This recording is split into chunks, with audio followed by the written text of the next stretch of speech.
Welcome, everybody. We're so glad you're here. I'm really delighted to see so many students, colleagues, alumni, visitors. It's wonderful to be with you all this afternoon, and wonderful to welcome you, our wonderful guests here for the World Needs Whitties panel.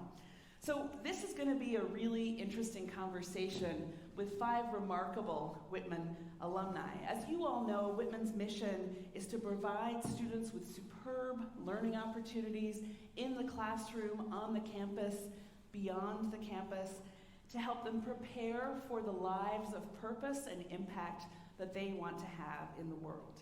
So today we are incredibly fortunate to be joined by 5 Whitman alumni who are leaders in their fields, to learn about their areas of interest and also about the ways that they see education in preparing the next generation of students who will make such a difference in the world.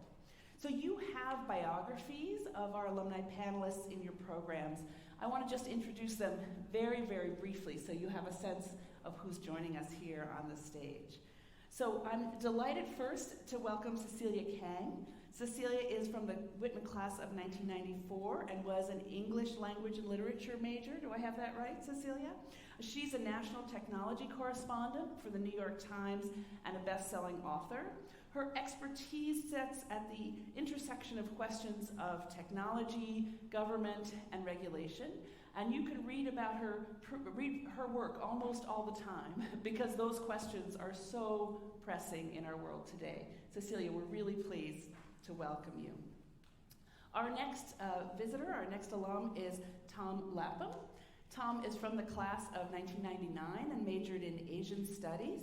He also studied economics at Doshisha University as part of the AKP exchange program, and he's a graduate of the Harvard Business School's OPM management program. Tom has worldwide experience in leading a number of different kinds of companies and businesses and startups, including ones in renewable energy as well as in digital payment, and we're really glad to have you with us today, Tom. Next, we have Dottie Metcalf-Lindenburger, class of 97. Dottie was a geology major here at Whitman and also has degrees, a teaching certification from Central Washington University and an MA in applied geology from the University of Washington. Dottie is both a former teacher herself as well as a retired NASA astronaut and aquanaut. If you look her up on Google, you will find that she flew as a mission specialist on the Space Shuttle Discovery in 2010. And Dottie is also serving the college as the vice chair of our President's Advisory Board. So we're thrilled to have her with us also today. Next, we have Drew Shoals. Drew is a member of the class of 2005, an African American Studies major. In addition to his degree from Whitman, he has a JD from the University of Pennsylvania as an attorney. Like many of the folks on stage, Drew has had a really broad career, which includes being drummer for the multi-platinum band Train, and also a corporate counsel at Amazon in the music field. And Drew is a member of the college's Board of Trustees. Welcome, Drew. And then finally, at the end, we're fortunate to have Jonathan Sposato, class of 1989. Jonathan's Whitman degree is in political science, and he describes himself as a serial entrepreneur, always coming up with great new ideas. He was the chairman and co-founder of GeekWire.com. He was also a founder and CEO of PicMonkey. He's the owner of Seattle Magazine, which some of you may have seen. And most recently, he's been developing a program called Joy Sauce, which is a new entertainment platform for American Asians. And it includes both written material and online material, and I understand soon a streaming TV channel. Is that correct? So it's a really, really interesting piece of work that he's doing there. So thank you all so much for being here. I'm really looking forward to the opportunity to talk with you about the work you do, your journey from Whitman, and the way that you see the future. Maybe we could start just as a little bit of a way to get to know the impact that you are all making in the world, to learn a little bit more about your work and your professional journey. So I'll ask each of you as a starting place, and maybe we can just make our way along here, to tell us a little bit about what you do, what the big issues are that you work on, and maybe something that you are most proud of accomplishing over the course of your career. I know that many of you are also very involved in work in the community as well as in your professional work, so feel free to talk about either of those things as you begin to share a little bit about your experience. Cecilia, would you like to start? Sure. Thank you so much. And President Bolton, thank you so much for having me. I'm super humbled. This panel is really, really impressive. So I told my kids that I'm going to be on stage with an actual astronaut. They said, why did they invite you? So that was cool. And also, President Bolton, it's been really a delight getting to know you over the last couple of years. And it's really fun to come back to Whitman because I love my Whitman experience. So to answer your question, I write about technology at the intersection of public policy and governance at the New York Times. I've been at the Times for about 8 years. Before that, I was at the Washington Post for about 10 years doing the same thing. And before that, I've had a long career. I graduated a long, long time ago. And I was at the San Jose Mercury News, and that's where I got my start in tech. And before that, I was at Dow Jones in Seoul, South Korea. And what I write about actually is how technology is forcing big change, and how these societal issues that are emerging from the advent of social media, artificial intelligence, are really challenging us as a society, and for their opportunities as well as potential risks. So I've written a lot about social media. That's what my book was about, and Ugly Truth was about Facebook, the company formerly known as Facebook, now known as Meta. And that's probably the work that I'm most proud of was the investigation that we did at the New York Times on formerly Facebook. We were Pulitzer finalists and won some great awards because we broke down really what the business model and what was happening within quite a secretive company, and a lot of the harms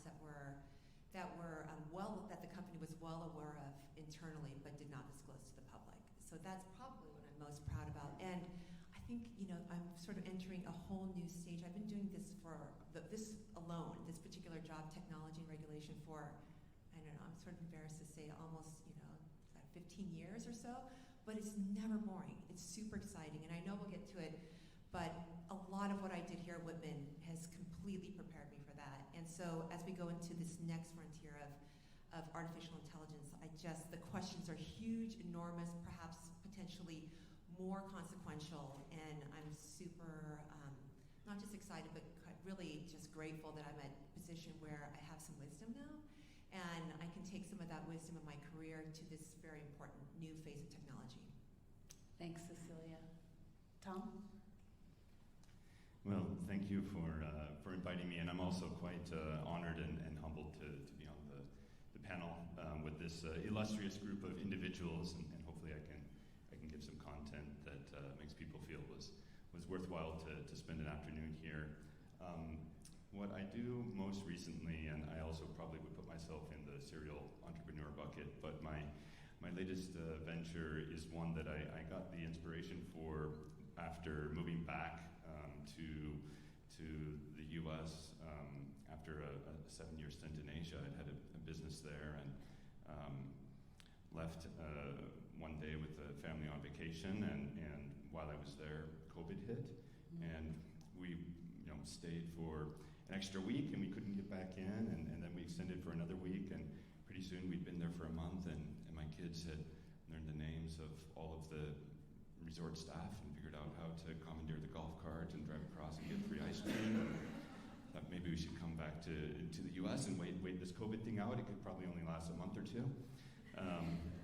And got back here and realized that while I'd been away, that technology, particularly in East Asia, had really advanced by leaps and bounds, and felt like it hadn't done so here. And the place that it was really sort of driving me crazy was going out for on-premise activities. And I remember taking my girls to a game and them saying, hey, Daddy, can we get some popcorn and hot dogs at halftime? And taking them up and looking at the length of the line and thinking, okay, either I'm going to make my girls cry or I'm going to miss the entire third quarter. Maybe I should try to sort of adopt some of the technology that I've been really familiar with living in Asia, which is everybody can just order everything from their phones. And so I started a company about 2.5 years ago, and of course, right after I started it, COVID came to the U.S. and everything was shut down here in the Pacific Northwest, in the Seattle area, which is where I'm from. But as you know, COVID wasn't a thing in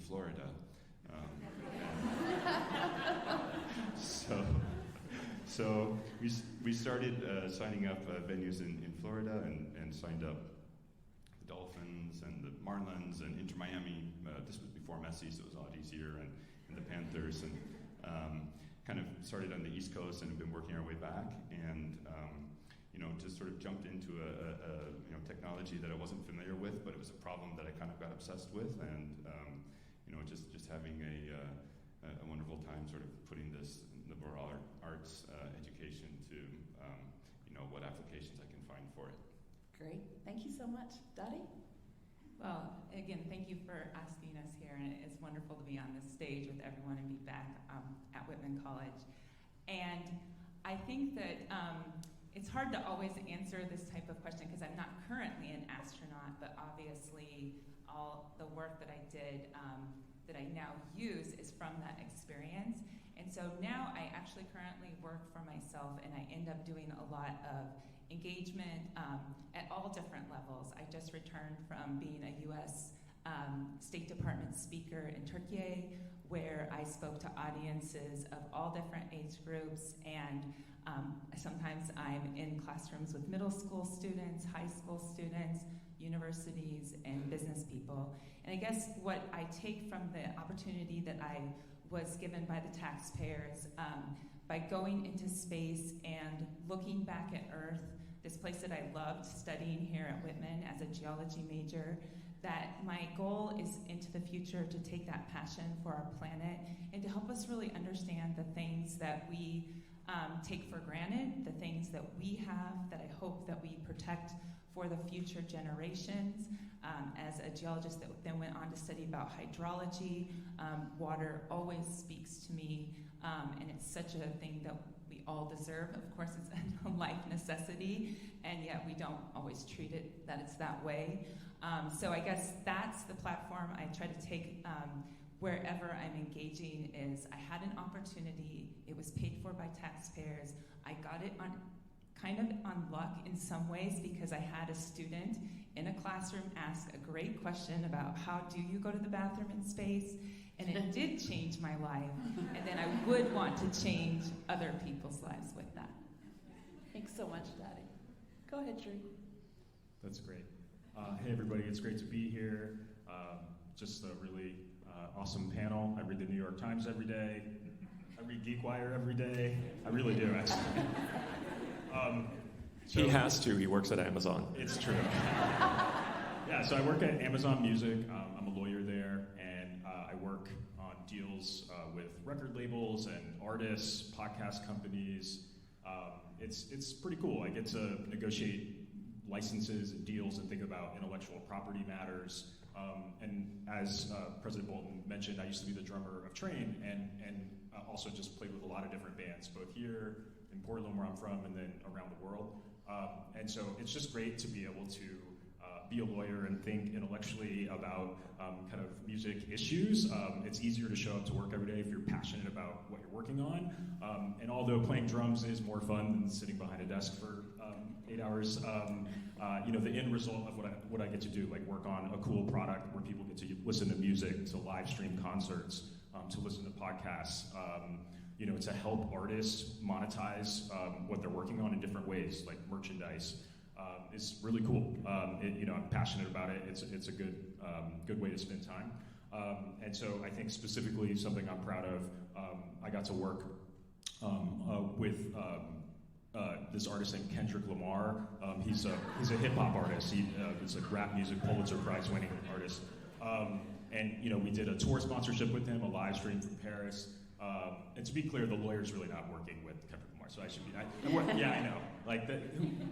It's like management and agents and things like that. But we've collaborated with Beyonce on merchandise and like a live listening party of Renaissance, and she's a pop artist, by the way. But then, so I get to do things like that. But then I also do pro bono work with Washington Lawyers for the Arts and work with individual emerging local artists, nonprofits. It's just a way to kind of like see different ends of the musical spectrum. So that's, those are a few things I'm proud of. Fabulous. Wow, fantastic answers, everyone. That's so awesome. So as a serial entrepreneur, and by the way, Tom, back me up if you agree. Serial entrepreneur is just code for chronically unemployable. Okay, just to be clear. So I'm not someone who is very comfortable working in the same job for many, many years. And so what I really do is I invent new things. I create things pretty much all of the time. Probably, Tom, you can relate. There are things that didn't exist before. So you're creating value in the world. And if you're lucky, you have a few million users. You have a business model that works. The flywheel is going. You may have 100 to 200 employees. And I can draw a very, very straight line from the time that I was here at Whitman, I'm sure like all of you, to what I do every day. And there's nothing more serendipitous and kind of creating of alchemy than, Dottie and I were just reminiscing how our memories are flooding back. We weren't here at the same time, but we were both in choir right here with Dr. Bodie. We both had Dr. Bodie. And there's nothing more serendipitous than walking from choir rehearsal, and then you go over to the science building or the math building, or 5 minutes later you have a play rehearsal at Harper Joy, and then the synapses are kind of going and you're synthesizing and you come up with new ideas.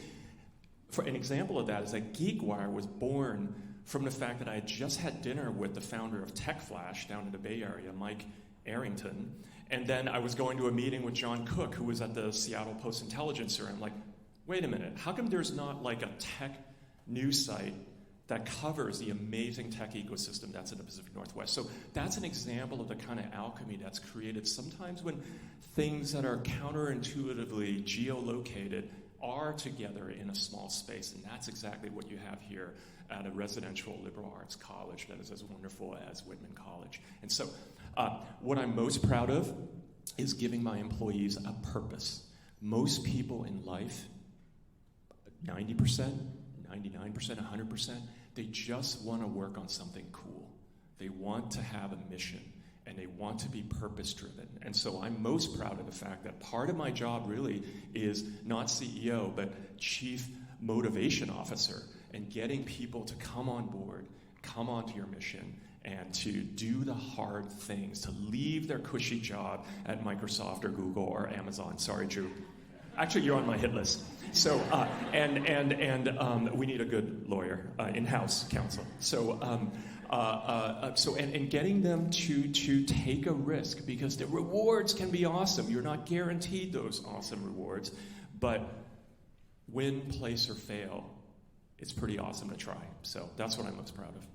Fantastic. Thank you all so much. It's great to begin to get just a taste of the things that compel you and that you work on. And Jonathan, thank you for beginning to lift up your path and how Whitman played a role. That's where I'd like to go next, to learn a little bit more about what you studied at Whitman and what parts of your Whitman experience you think were particularly valuable for your growth and your preparation for the things that you do now. We could start back with Cecilia if you'd like. So I was an English major and a music minor, so it's awesome being in this building. I don't think I've been back here for 29 years, so it's pretty cool. And everything I do in my daily job is what I did at Whitman. And I know that sounds like probably like, you're probably all very incredulous. How is that true? Because what I do in my daily job is I ask questions, I think critically, I connect the dots, and then I write. This is what you all do every single day here at Whitman, no matter what your major is. And I've just extended that over the decades, and that's continually what I do, and I will continue to do this going forward. And I think in many ways I have, for me at least, the best job in the world. And I think a lot of it was that it was a natural extension of what I began at Whitman. And what was critical for me at Whitman was that I think I learned, if this makes sense, how to be curious at Whitman and to ask questions. I think my mind opened up. I saw myself at not only this institution, but my place in the world through what I was studying and talking in small groups with professors. I had incredible access to my professors. They would invite us over for small groups, dinners, et cetera. This is, the notorious stories about how we become really friends with our professors and our other classmates. And those friendships have continued throughout the years. This is a little tangent, but my advisor was John Desmond in the English department, who retired. And about 20 years after I graduated, I got an email from John Desmond saying, "You may not remember me, but I was your professor professor at Whitman. I just heard you on NPR. And I just wrote like 5,000 words back. Just like, can I just tell you how you affected my life and how, like, you know, how that C that you gave me on my first 10-page paper I've ever written in my life completely, like, motivated me. And, you know, so this is all to say that my education at Whitman was special. And I think you'll hear that from a lot of people at many colleges across and universities across the country and in the world. But there's something that was so special about the culture here that made people, to Jonathan's point, I think purpose-driven, because there's something about being here and having the time, the space to slow down and to reflect and think that give you sort of seed and hone that curiosity that I was talking about not just the world around you, but your place in that world. And that's what I bring to my career. Fabulous. So for me, I can draw, if I just think about academics, I can draw a relatively straight line between some of the things I've done and what I studied.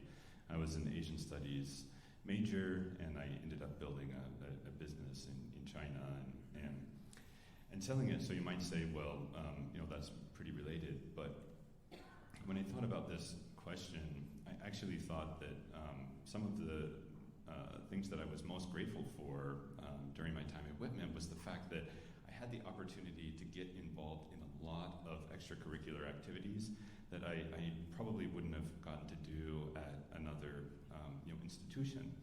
And I can remember shortly after getting married telling my wife, actually I'm pretty good at sewing things, and her thinking, okay, he's putting me on here, he's definitely not got this talent.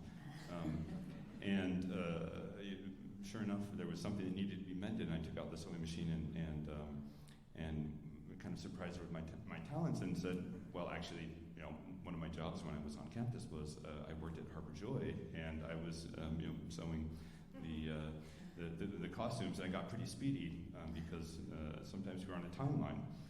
And then I started thinking, actually, the breadth of things that I got involved with was at least for me, was pretty unprecedented. And one of my best experiences was I hosted a radio show. And I remember I hosted the show every Friday, and one Friday, prior to my show, there had been a bunch of protesters on campus from a local church, a very conservative church. And they had these really hateful, signs. It was sort of, anti-LGBTQ sort of activity right in the middle of campus. And I remember talking about it during the show. And for whatever reason, the pastor of the church was listening, and he called me up, and we had sort of this discussion on the air, and somehow it led to me inviting this guy over for dinner. And he accepted, and he came to our house, and we had just moved off campus, myself and some friends, and we had this really interesting discussion where he didn't change our minds and we didn't change his mind, but we kind of got to a place where he thought, well, maybe it's not such a good thing for me to get my whole congregation down here and sort of harass students, and he stopped doing it. And so fast forward 20 years, this is earlier this year, and I've got this this mobile payments company, and we do mostly big stadiums, but we also do events, and we started getting ready to do the Pride Fest in Seattle, and we were processing payments there, and we were getting ready for everything, and one of my head engineers comes up to me and says, hey Tom, I think we've got a problem with our engineering and development team in Dhaka in Bangladesh. I said, what problem do we have? And he showed me some LinkedIn posts where there was a growing movement, and we've got 40 engineers over there who were saying, well, maybe we, it's more important for us to quit and lose our jobs than to support something that according to our religion, we don't support. And I thought, God, they definitely didn't teach me how to handle this at business school. But I did have a somewhat relevant experience from being at Whitman. And so I reached out to sort of the head engineer, who was the guy who was kind of fomenting all of this dissent, and I just had a discussion with him really similar to the discussion that I'd had some 20 years earlier with with the pastor of the conservative church, and didn't try to change his mind. I just listened to him. And I remember at the end of the conversation him saying, I thought I was going to get fired today. I thought I was going to get let go. And the fact that you listened to me, the fact that you created a space where even dissenting views could be heard really means a lot. And hey, we're going to support you for this Pride Fest. We don't believe in everything, but at the end of the day, you're serving food to people who are coming there for food, and that doesn't violate our values. And somehow we got through the crisis, and it wouldn't have happened if I'd been sort of a straight line studying economics or business. And it was that sort of experience here at Whitman that really has meant something to me. Excellent. Thank you so much. Dottie? Yes, well, being an astronaut involves pretty much everything that we would do on a daily basis here at Whitman. Whether it's in the classroom and having to be technically savvy and make sure that you've studied for all of your classes and be ready for the simulators and the shuttle, or it's the other part that we've all been talking about too, about extracurriculars and doing stuff beyond. And here at Whitman, I had the opportunity to run cross country and track. And when I was injured, I was oftentimes in a pool aqua jogging. And all astronauts have to be very physically fit, and we are thrown into the pool in a full pilot suit for 10 minutes with our boots on to tread water.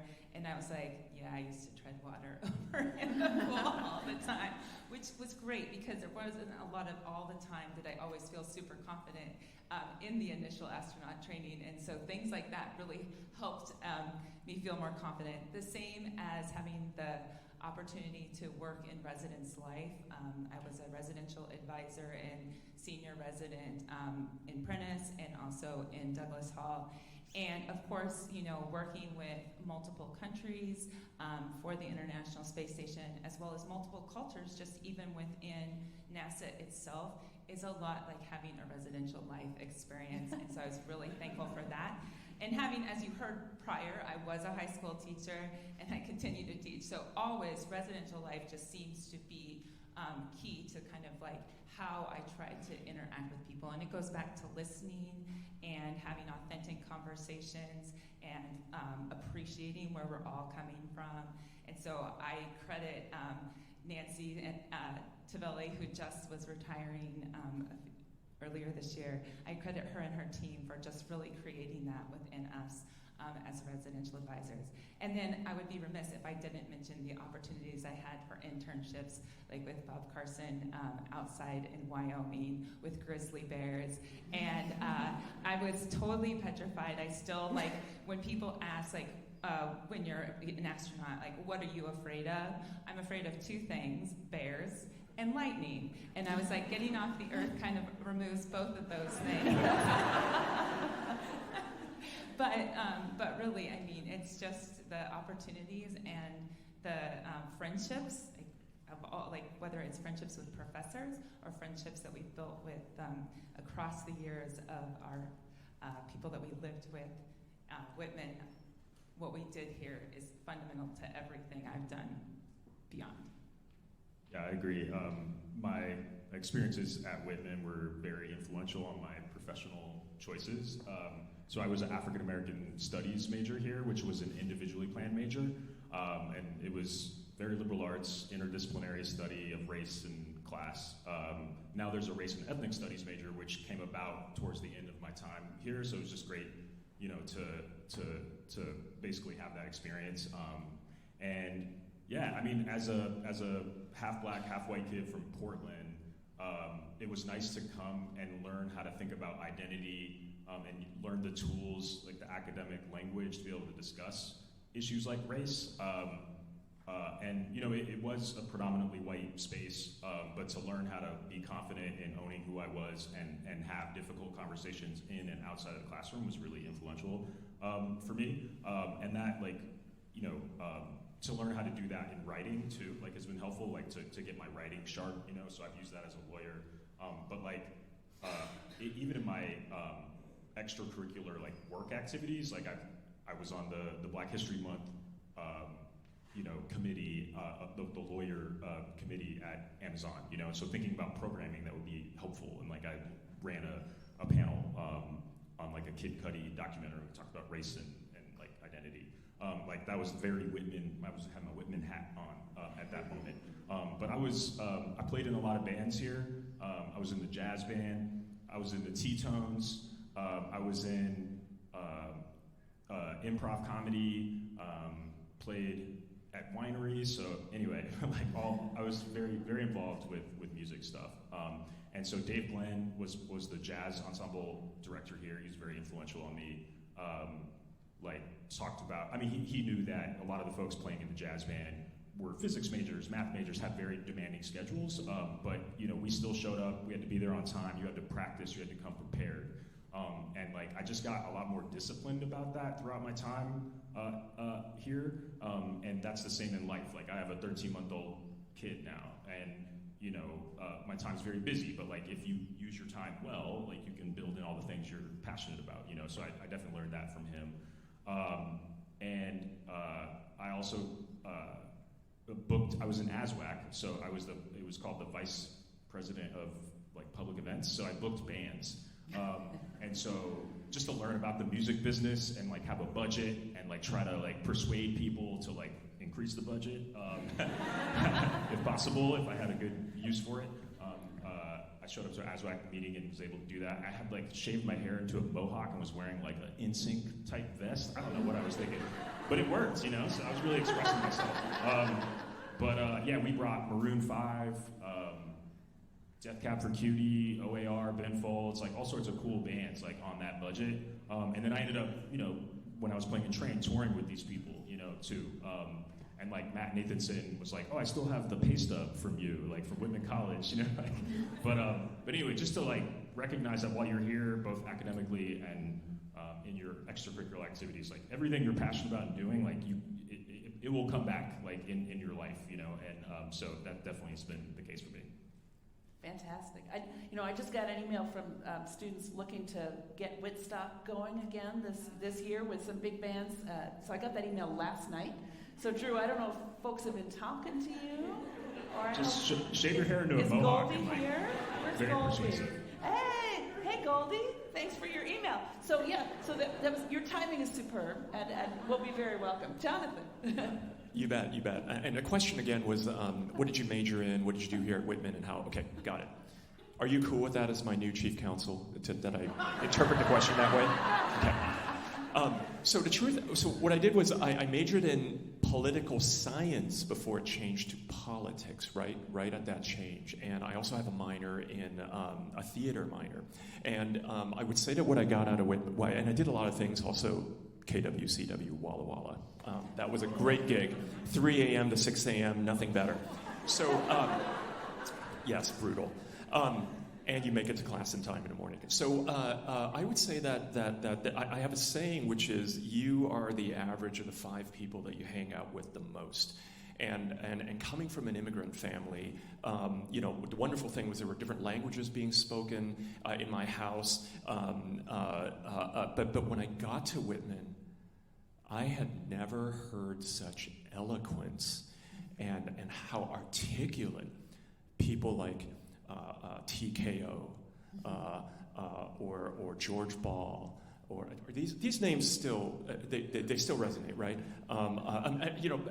Many all of my professors, they spoke with such eloquence and intellect that it just blew my mind that you could communicate that way. And so I would sum it all up as I have similar experiences as everyone, the synthesis of different functional things and skills and the serendipity. But most of all, folks here modeled a certain kind of way of occurring in a world that I didn't know was possible.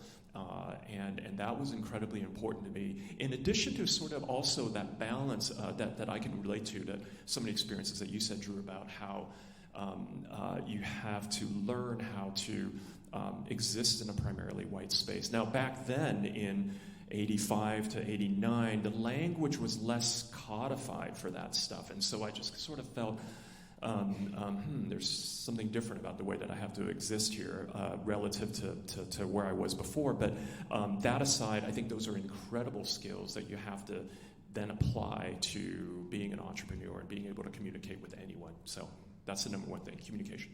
Fantastic. Well, thank you so much. So I have one more question for the panel, and we'll talk through together, and then we will have some time for questions from the audience. So if you'd like to begin thinking a little bit about what you might like to hear from everybody or what you might like to hear from one panelist or another, we'll have the opportunity to share some microphones in just a few minutes. So while you're thinking about that, here's the last question that I have for you all. So here at Whitman, we're thinking all the time about how we help young people prepare, right? Prepare for the world that they're going to go out into, prepare for the challenges in coming decades, prepare to work on the most important issues of their time. And you're all in really different kinds of fields of work. I wonder what skills and attributes you think are going to be most important for young people to develop in college now so that they're ready to go out and address those key challenges and opportunities that will be there in the future. What kind of capacities and skills do they need to grow? What is most important for young people to gain in college now as you see it? Yeah, thanks, Sarah. So I don't think that there is a more important or it's time than now to get a liberal arts education. And the reason why I say that is because I'm seeing these major disruptions that are happening with technology. And what I'm seeing is that we've been really kind of caught flat-footed in terms of what kinds of jobs that are secure and what are not. And what I'm seeing is that those who are in jobs that are dependent on how much you know are probably the most vulnerable. And I believe strongly that at Whitman, you learn how to know things and you learn to think. And I think that employers in the future are going to be really interested in how you think, not what you know. And I think that not only that, I just think that if you bank on the idea that you're great at accumulating ideas and you go specialize really, really early, you're not going to have the breadth of experience and the worldview that the jobs of the future are going to demand. And I see that in my reporting, and I just think it's more fun, frankly, to have a liberal arts education, and it gives you much more flexibility going forward. I think you need to just do, as Tom and many others have said here, just take advantage of all the incredible opportunities. I also did a radio show late at night. I see the Wire publisher and the editor-in-chief right here. I spent a lot of years in that. I think Jason Copeland, my classmate, also was involved. That was an incredible experience, and my writing was probably really embarrassing, and thankfully there's no record of it. But who cares? I just wrote for the paper, which was then a paper. So just do things, just try things, and go all in on your liberal arts education. I've got to say, just don't worry about the latest, the latest computer language is this, and I've got to be like the master of that sort of, protocol. That's probably going to be outdated at some point. Just be a thinker. And I would say just go all in on your Whitman education. Yeah, I wholeheartedly agree with that assessment. I think a liberal arts education is something that's valuable and will only increase in value as we move into a world where we've got machine learning and large language models, and there's an ever-increasing sort of sphere where jobs that maybe even had been white-collar jobs are taken over by technology, and then people's ability to synthesize things, to be creative, to take from different disciplines and meld them together into something that didn't exist before will be more valued.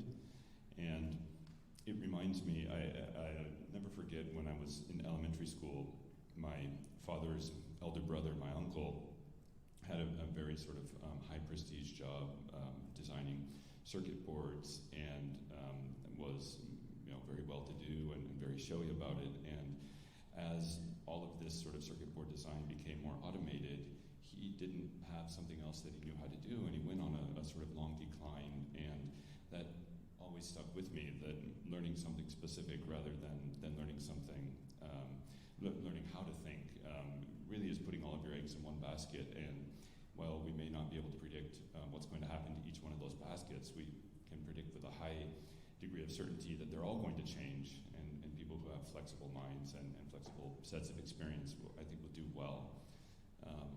I will say that when I was building my last company, that one place where I think we could do better, and I'm happy to hear that we're doing a bunch of things that I learned about recently, is just outreach from the school to help upcoming graduates find something to do with their lives, because I think a liberal arts education is something that will enrich your life. That said, people who are graduating do want to find a way to make their way in the world and make a living.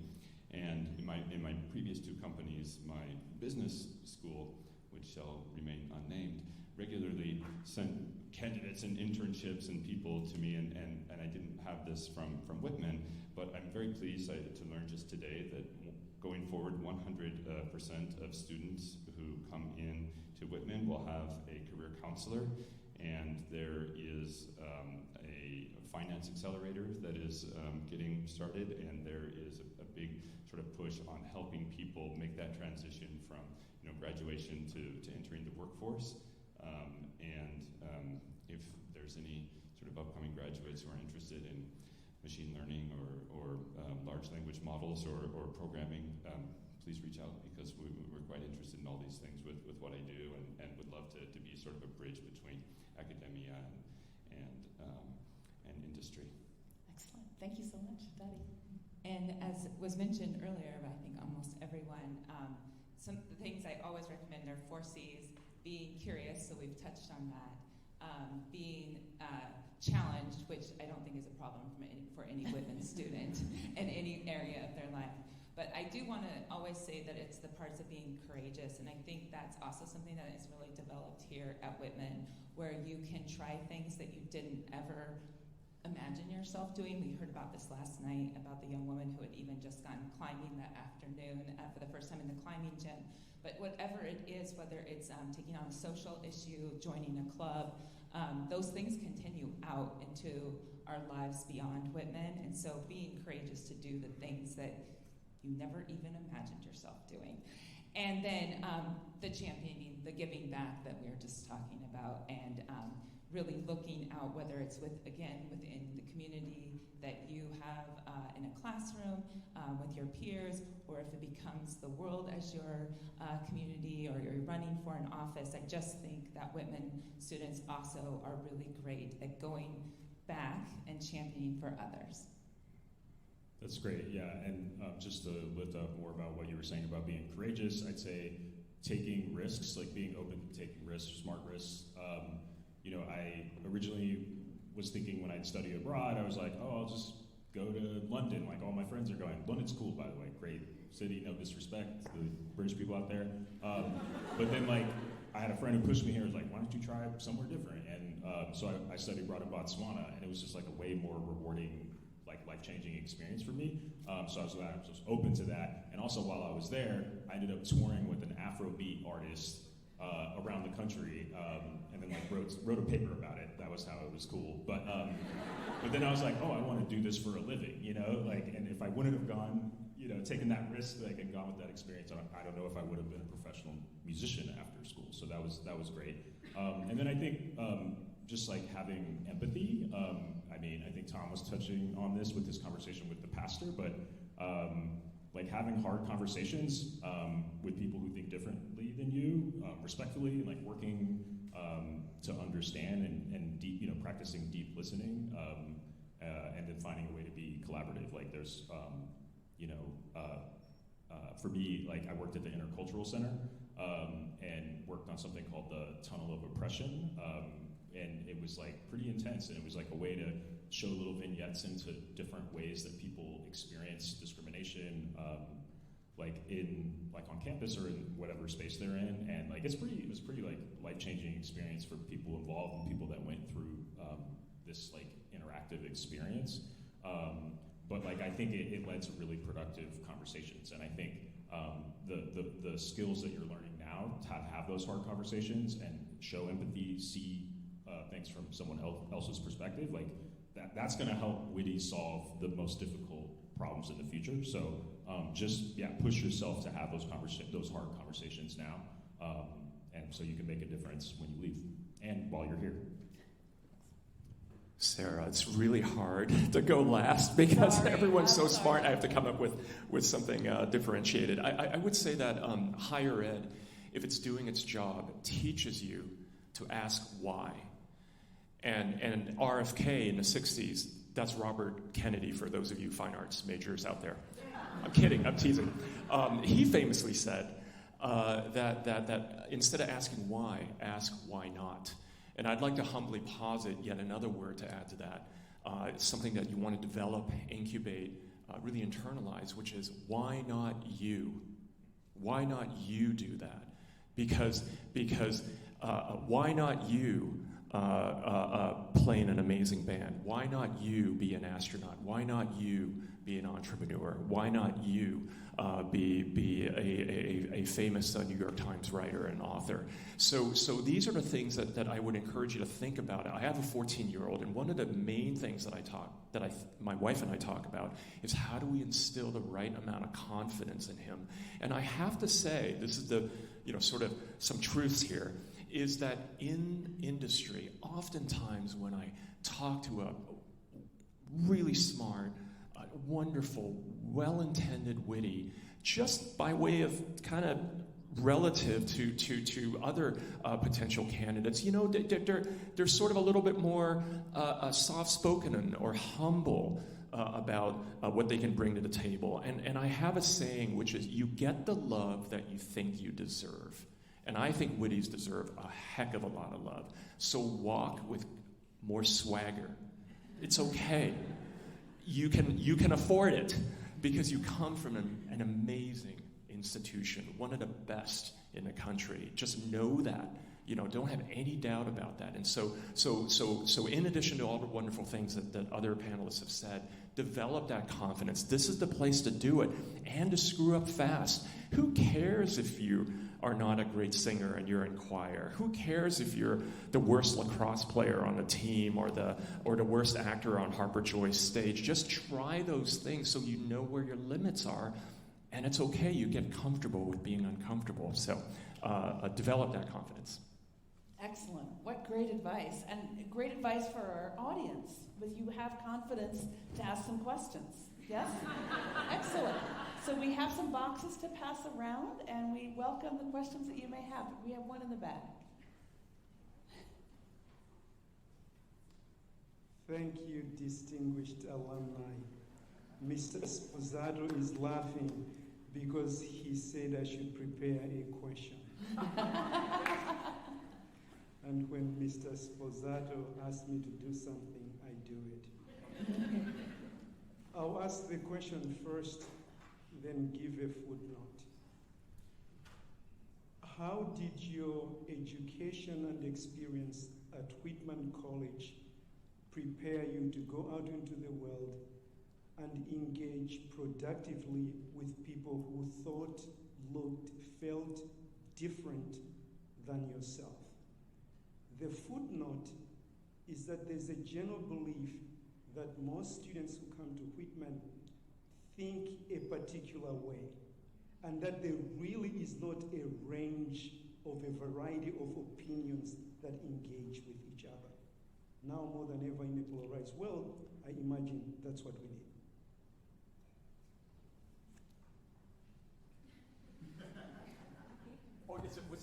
Was it directed at me specifically?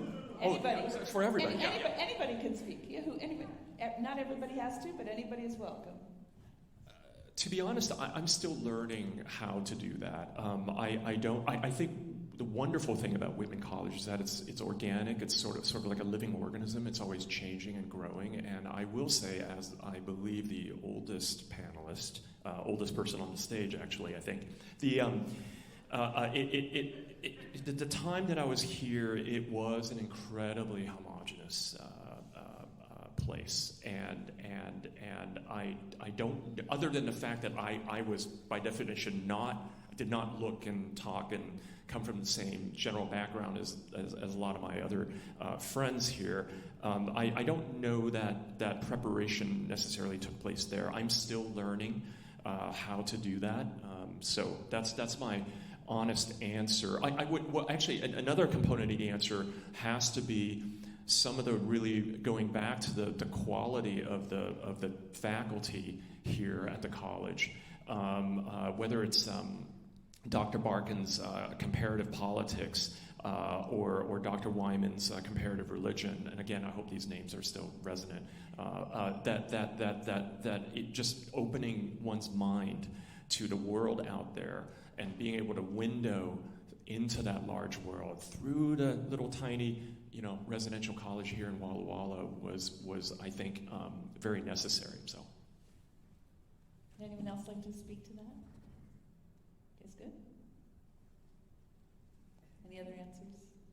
No. Okay. Do we have another question? Yes. Can we get a box here?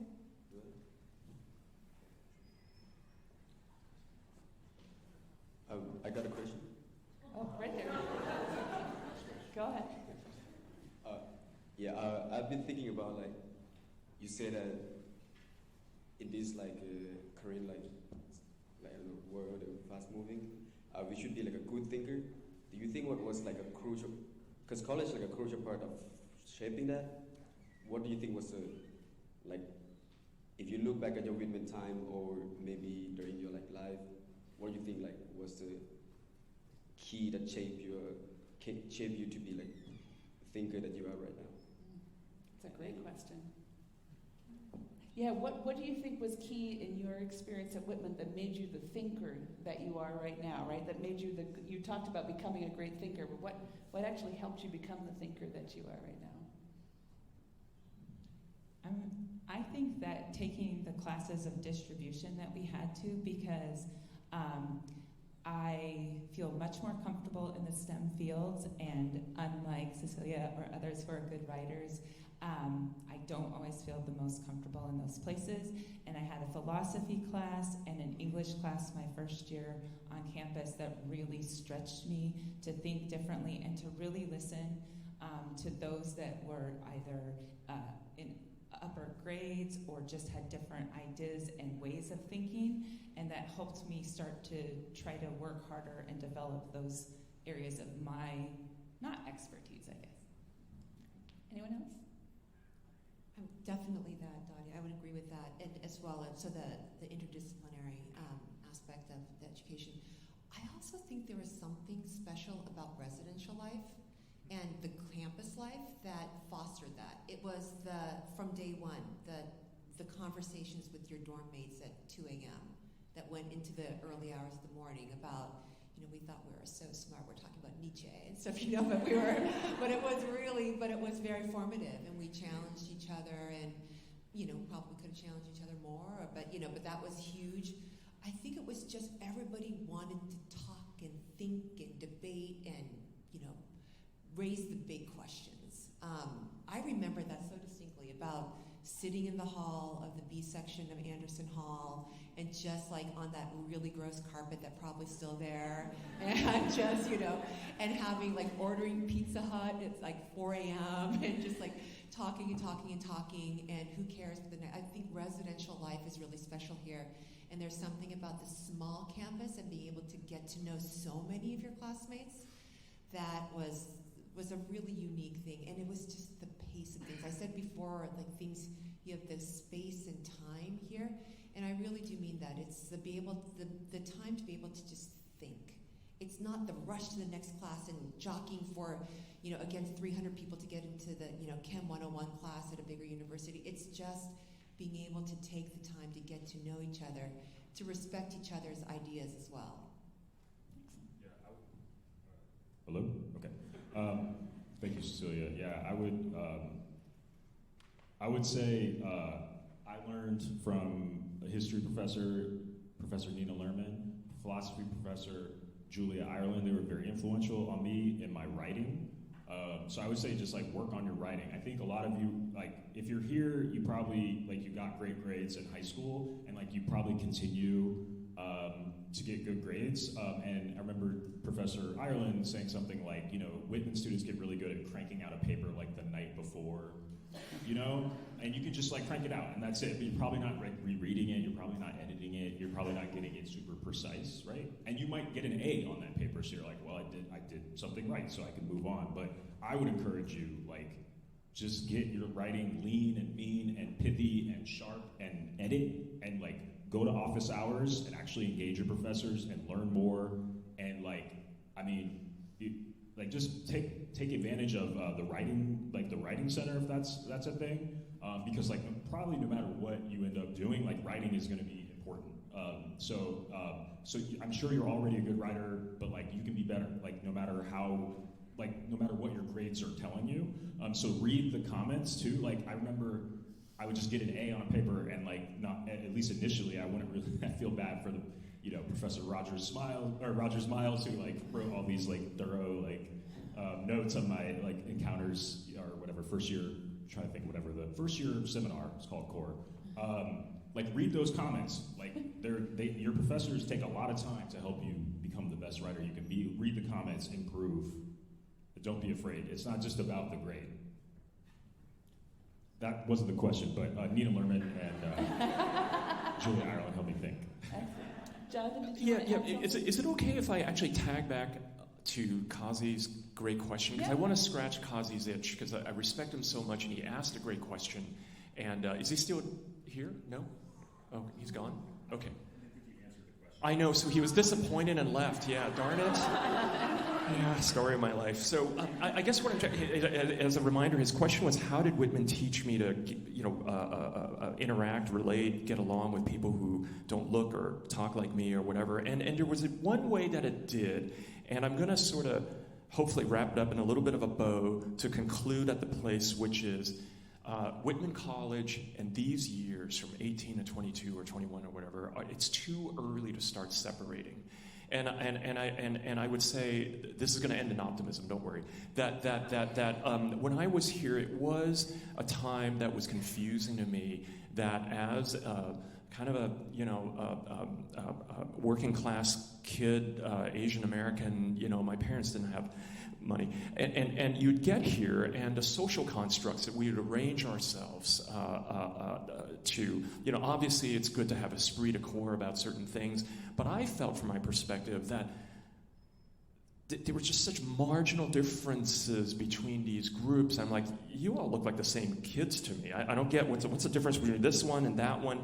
And so I would say, in answer to Kazi's question, it did cause me to have a lifelong, a very acute awareness of how people separate based on arbitrary, marginal distinctions. And I think about that. I think about friends of mine who are lawyers at Davis Wright Tremaine, and they don't really talk or interact with the lawyers at Wilson Sonsini or the other ones at K&L Gates. And so my hope is that you work hard to transcend arbitrary barriers. It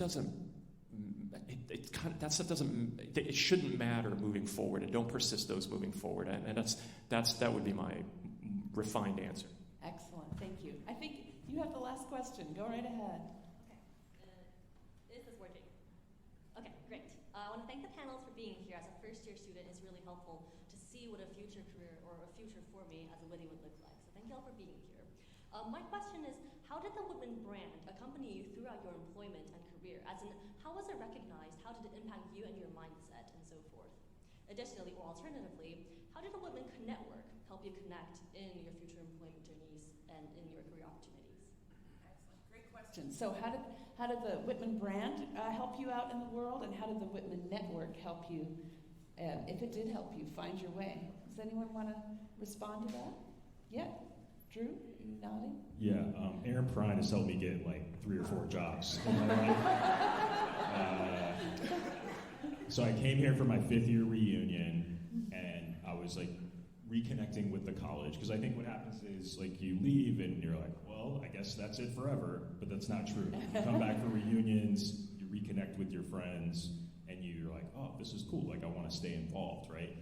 And so I spoke with Professor Bob Withicombe, and I told him I was at Penn Law School in Philly. He's like, you got to meet Aaron Perrine. He's at Wharton Business School, Army Ranger, like really cool guy. And so we got together and had some empanadas in Philly, and although I'm gluten-free now, so I didn't know it at the time. But anyway, and like it's been like a lifelong mentorship and friendship since then. And like he's just like really pushed me to connect. He's he's connected me with Whitties.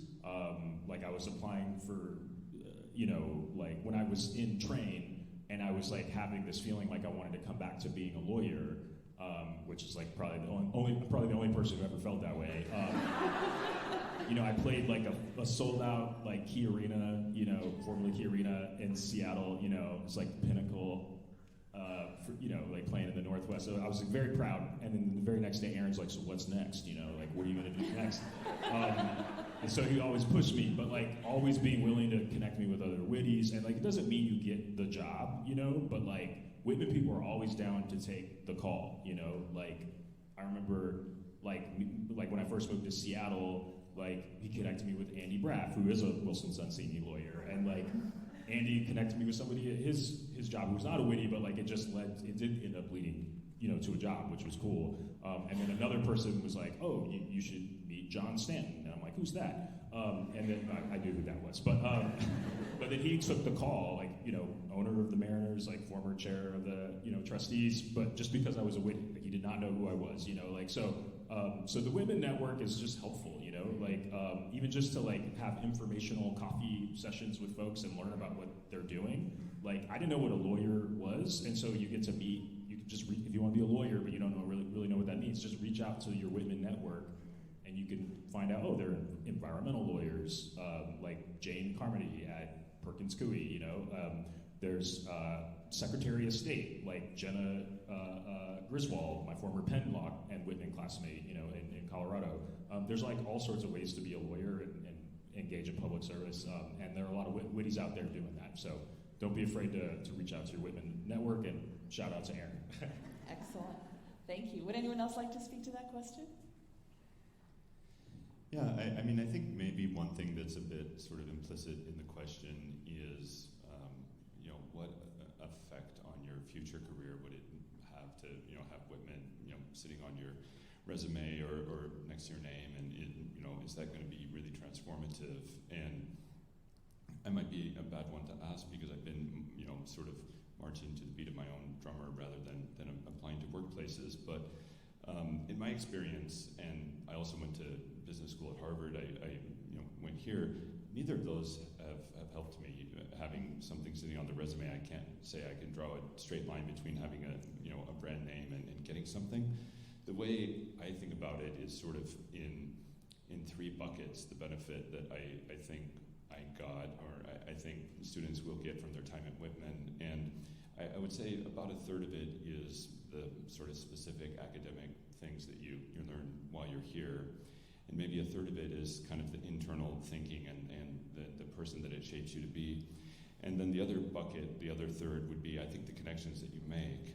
And Drew, I think most of the stories that you were telling there were sort of in that third bucket, which is it does become a really powerful network, and the friends that you make and the people who, you're staying up at 4 a.m. ordering pizza with, and the professors who you, end up learning from, all become part of this future network, almost of cheerleaders or people who are going to want the best for you. And if you reach out to them, they'll help you. And so I would say, do study hard, do try to do as well as you can in your classes, but also put effort into creating an amazing network while you're here.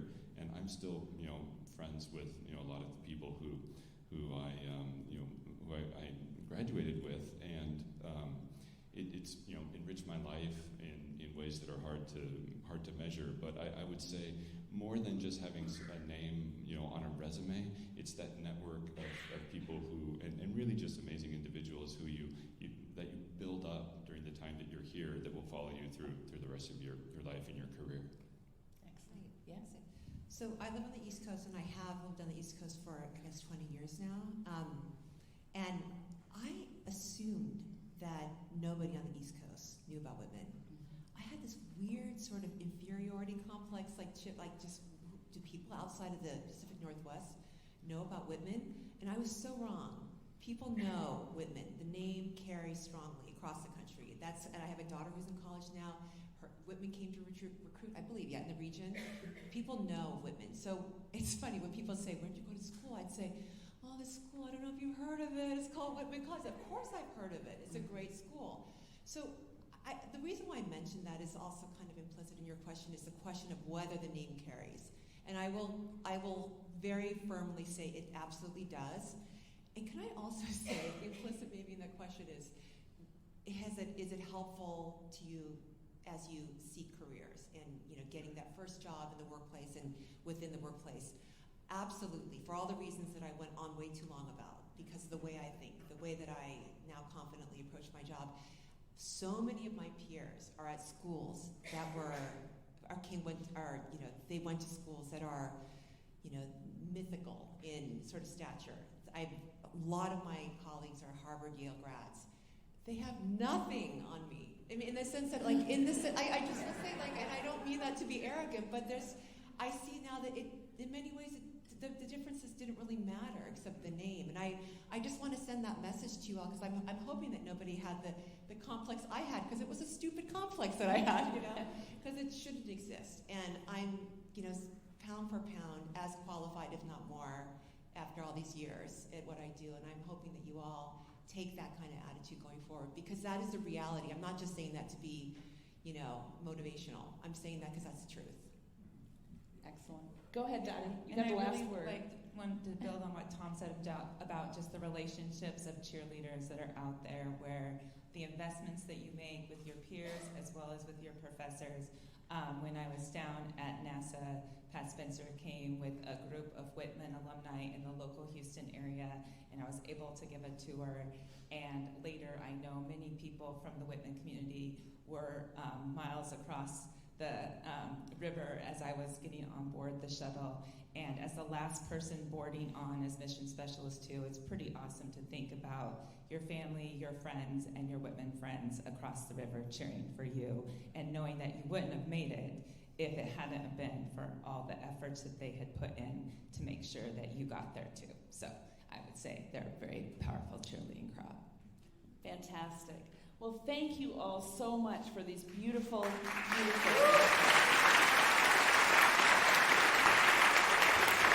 Thanks to you, Sarah.